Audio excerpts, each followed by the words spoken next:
सवाल है, प्रति एकांक क्षेत्रफल पर लगने वाले बल को दाब का एसआई मात्रा क्या होता है? पास्कल। आर्किमिडीज यूनान के क्या थे? दार्शनिक एवं गणितज्ञ। बल का मात्रक क्या होता है? न्यूटन होता है। ठीक है। कमानीदार तुला से क्या मापा जाता है? भार मापा जाता है। दाब किसके बराबर होता है जी? बल बटा क्षेत्रफल, यानी कि प्रति एकांक क्षेत्रफल पर लगने वाले बल को दाब कहते हैं। दाब का मात्रक दाब का मात्रक पास्कल। एक वायुमंडलीय दाब कितना के बराबर होता है जी? 76 cm पारद स्तंभ के बराबर, यानी कि पारा के स्तंभ के बराबर। तैरने का क्या नियम है जी? यानी कि वस्तु का भार क्या हो जी? विस्थापित द्रव के भार से। वस्तु का भार जो है विस्थापित जो द्रव है, यानी कि वह वस्तु अपने द्रव के अपने भार के बराबर अगर द्रव को हटाती है या अपने भार से ज्यादा हटा देती है तो तैरेगी। अगर अपने भार से कम पानी हटाता है तो वह डूब जाएगा। दूसरा नियम क्या है कि जिसका घनत्व पानी के घनत्व से ज्यादा होगा, जिसका घनत्व पानी के घनत्व से ज्यादा होगा वह डूब जाएगा। पानी के घनत्व से जिसका घनत्व ज्यादा होगा वह डूब जाता है, और जिसका घनत्व पानी घनत्व से कम होता है वह तैरता है। द्रव के अंदर गहराई बढ़ने पर क्या होता है जी? किसका मान बढ़ता है? दाब का मान। जैसे जैसे गहराई बढ़ेगा दाब का मान बढ़ेगा जी। बर्फ पानी के सतह पर तैरती है, क्यों? तो बर्फ का घनत्व पानी के घनत्व से क्या होता है? कम होता है। तो जिसका भी घनत्व कम होगा वह तैरेगा, और जिसका घनत्व पानी के घनत्व से ज्यादा होगा वह डूब जाएगा। पहाड़ पर खाना बनाने में क्यों कठिनाई होती है? तो पहाड़ ऊंचाई पर होता है जी, ऊंचा होता है, और पहाड़ पर जाते हैं तो ऊंचाई बढ़ती है, और ऊंचाई बढ़ने के साथ साथ दाब क्या होता है? वायु दाब कम होता है। इसीलिए खाना बनाने में सांस लेने में क्या होगी? कठिनाई होगा जी। उत्प्लावन बल का मात्रा क्या होता है? न्यूटन होता है। अच्छा, ऊंचाई बढ़ने पर दाब का मान कम होगा ना? ठीक है। वायुमंडलीय दाब किसके द्वारा मापा जाता है जी? पारद वायु दाब मापी के द्वारा मापा जाता है। अच्छा, अंतरिक्ष यात्री जो आकाश में जाते हैं एक विशेष प्रकार का सूट पहन के जाते हैं, क्यों जी?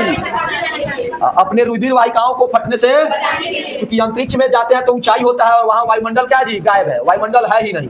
ठीक है। तो शरीर के अंदर का जो वायु है, हवा क्या करता है जी? शरीर के जो रक्तवाहिनियां उन पर दबाव डालता है, और उस दबाव को बैलेंस करने के लिए है ना, बाहर से कोई दाब नहीं मिल पाता है जी, तो रक्तवाहिनियां क्या होती है जी? फट सकती है। तो इसी को बचाने के लिए विशेष प्रकार के सूट वो लोग पहन कर जाते हैं। जब किसी द्रव में कोई पिंड प्लवन करता है तो उस पिंड का भार बराबर होता है जी विस्थापित द्रव के भार के बराबर। ठीक है। तो वह क्या होगा जी? तैरेगा, प्लवन करेगा, तैरेगा। किसी पिंड पर आरोपित धक्का या खिंचाव को क्या कहते हैं? बल कहते हैं। कि बल क्या है जी? या तो किसी वस्तु पर धक्का लगा के आरोपित करेंगे या तो खींच कर आरोपित करते हैं जी। अच्छा, वायु में प्रकाश का चाल कितना होता है? 8 मीटर 3 × 10 के पावर 8 मीटर प्रति सेकंड होता है। ठीक है। नहीं, ये हो गया। वायु में प्रकाश का चाल कितना? द्रव में कितना होता है? द्रव में कितना? द्रव में 2.25 गुने 10 के पावर 8 मीटर प्रति सेकंड। द्रव में प्रकाश की चाल, द्रव माने पानी, जल, जल में प्रकाश की चाल। अब कांच का पूछा जाए तो 2 × 10 के पावर 8 मीटर प्रति सेकंड। 2 × 10 के पावर 8 मीटर प्रति सेकंड होता है क्या? ठीक है। पानी का अपवर्तनांक क्या होता है जी? 1.33। कांच का कितना होता है?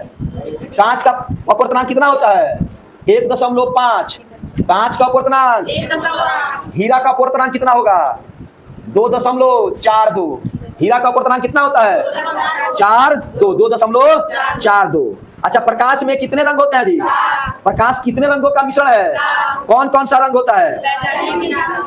वैजानी पिनाला। शॉर्टकट में क्या बोलते हैं जी? वैजानी पिनाला, है ना। इसमें सबसे अधिक विचलन किसका होता है?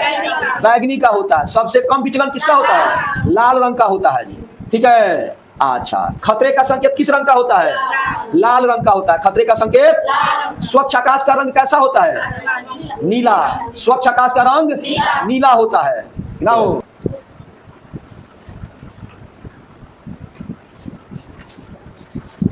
चलो जी, मायोपिया जो दृष्टि दोष है उसके उपचार के लिए कौन सा लेंस लगाया जाता है? अवतल लेंस। मायोपिया के लिए अवतल लेंस। हाइपरमेट्रोपिया के लिए उत्तल लेंस। मायोपिया को क्या बोलते हैं? निकट दृष्टि दोष। हाइपरमेट्रोपिया को दीर्घ दृष्टि दोष। अच्छा, दृष्टि दोष कितने प्रकार के होते हैं? 4 प्रकार के। नाम बता सकते हो? कौन कौन? निकट दृष्टि दोष, दीर्घ दृष्टि दोष, जरा दृष्टि दोष, अबिंदुकता। कौन कौन? अच्छा, तो निकट दृष्टि दोष के उपचार में अवतल लेंस, दीर्घ दृष्टि दोष के उपचार में उत्तल लेंस का प्रयोग होता है। अच्छा, जरा दृष्टि दोष के उपचार में बाइफोकल लेंस का, उसमें उत्तल और अवतल दोनों होता है। जैसे अपने है ना चाचा जी जो है राधा, सर्वपल्ली राधा कृष्णन जी जो चश्मा पहने हैं। उसके बाद अबिंदुकता के उपचार में बेलनाकार लेंस का इस्तेमाल होता है। ठीक है, एक माध्यम से दूसरे माध्यम में जाने पर प्रकाश किरणें क्यों मुड़ती है? अपवर्तन के, क्योंकि विभिन्न माध्यमों में प्रकाश का चाल क्या होता है जी? अलग अलग होता है। हम लोग पढ़े ना जी कि हवा में प्रकाश की चाल 3 × 10⁸ मीटर प्रति सेकंड। ठीक है, जल में पढ़े 2.25 × 10⁻⁸ प्रति सेकंड, और कांच में पढ़े 2 × 10⁸ मीटर प्रति सेकंड।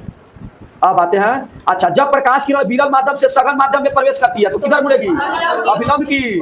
विरल से जब सघन में प्रवेश करेगा तो अभिलंब की ओर, माने हवा से पानी में, तो किधर? अभिलंब की ओर। अगर क्या हो जी, सघन से विरल में जाए, सघन से तब किधर? अभिलंब से दूर, यानी कि पानी से हवा में जाए, पानी से हवा में मुड़ेगा, अभिलंब से दूर होगा।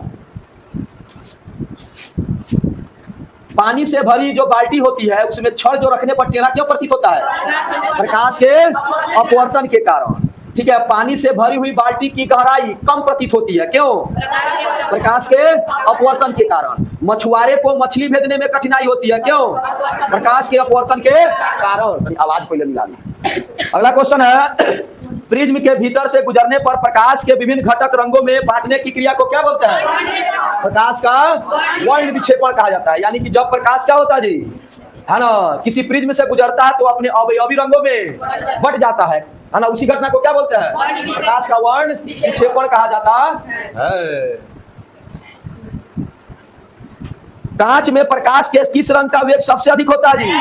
बैगनी रंग का वेग सबसे अधिक होता है। अच्छा, अवतल लेंस में कैसा प्रतिबिंब बनता है? सीधा और अवतल लेंस में जी सीधा बनता है, आभासी बनता है, वस्तु से छोटा बनता है। अवतल लेंस कैसा प्रतिबिंब बनाता है? सीधा बनाता है, आभासी बनाता है, और वस्तु से आभासी मतलब काल्पनिक। ठीक है, निकट दृष्टि वाले मनुष्य के चश्मे में कौन सा लेंस होता है जी? अवतल लेंस। जिनको भी निकट दृष्टि दोष है, मतलब जिनको निकट की वस्तु दिखाई देती है, जिनको निकट की वस्तु दिखाई देती है, दूर की वस्तु दिखाई, उसको बोलते हैं निकट दृष्टि दोष। जहां की वस्तु दिखाई देगी वही दोष कहलाता है। तो निकट की वस्तु दिखाई देती है, दूर की दिखाई, तो निकट दृष्टि दोष। और इस दोष के उपचार में अवतल लेंस का, और दीर्घ दृष्टि दोष के उपचार में उत्तल लेंस का इस्तेमाल होता है जी। चुंबक में कितने ध्रुव होते हैं? 2 ध्रुव होते हैं। कौन कौन? अच्छा, चुंबक का जो सजातीय ध्रुव है, सजातीय ध्रुव, उसमें आकर्षण होगा कि विकर्षण? गलत जवाब। सजातीय ध्रुव में क्या होगा जी? विकर्षण या प्रतिकर्षण। सजातीय ध्रुव में विकर्षण या प्रतिकर्षण, है ना। आप विजातीय ध्रुव में आकर्षण, यानी कि अलग अलग होगा। उत्तरी ध्रुव का दक्षिण ध्रुव से आकर्षण होगा, दक्षिण का उत्तरी से आकर्षण होगा। अगर उत्तरी ध्रुव पास में लाए तो विकर्षित होगा, दक्षिण ध्रुव पास में लाए तो विकर्षित होगा। लोड स्टोन को क्या कहा जाता है?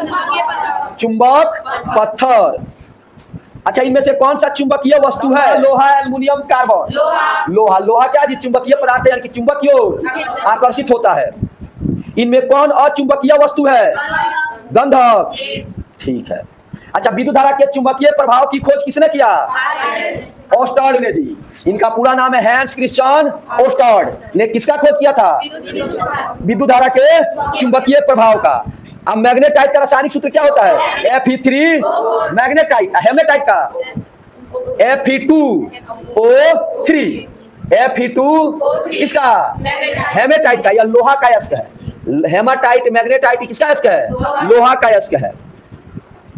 अच्छा, अस्थायी चुंबक किसका बनाया जाता है जी? इस्पात का बनाया जाता है। स्वतंत्रता पूर्वक लटका हुआ चुंबक किस दिशा की ओर संकेत करता है? उत्तर दक्षिण दिशा की ओर।